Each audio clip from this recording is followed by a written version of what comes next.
So, arito kami sa Aqua Verde subdivision. So, 15 pesos lang yung pamasahe from downtown area. So, let's go guys.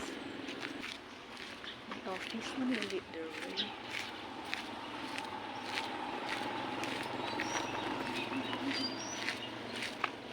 So, ayan guys. Lahat ng unit dito are 2 bedrooms. And one design.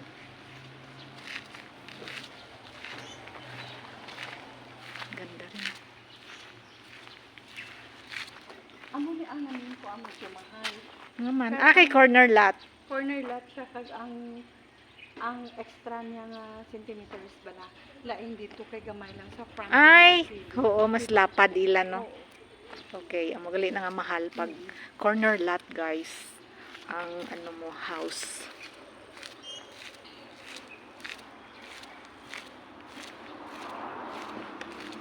So, amo ni office?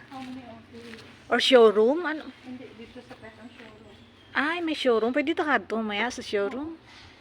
So, Yes, 135.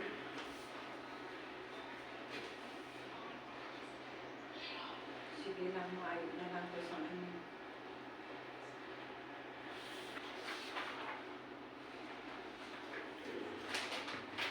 Regular yung standard.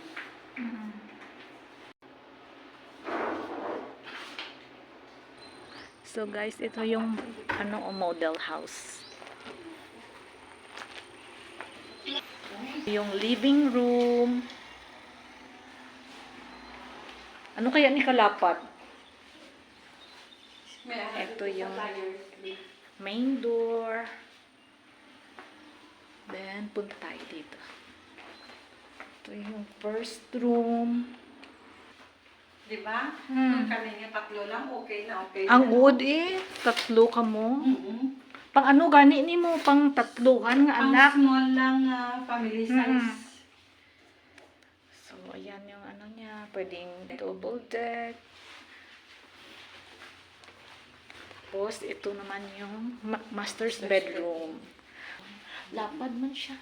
Hindi kayo dapat ay, kay isa lang gali ka style, no?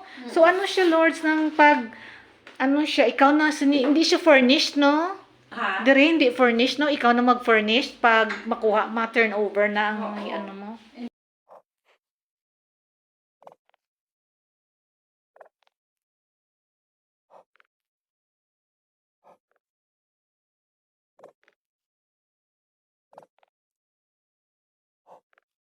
So, ito naman yung bathroom CR. O, diba? Okay na siya pang pang small family. Dito naman yung counter, kitchen counter. Ay, saan kaya magluluto? Okay, wait. So, dito yung dining table. Then, ito yung back door.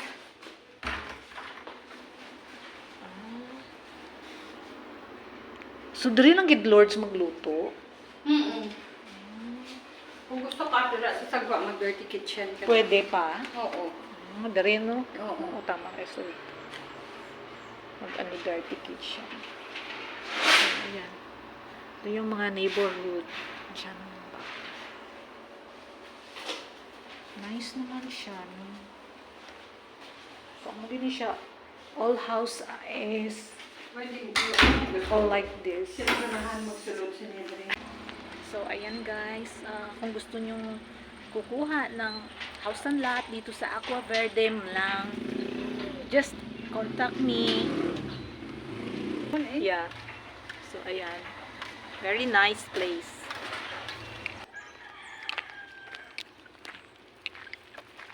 So, ito yung highway papuntang, ito yung way or entrance papuntang sementeryo.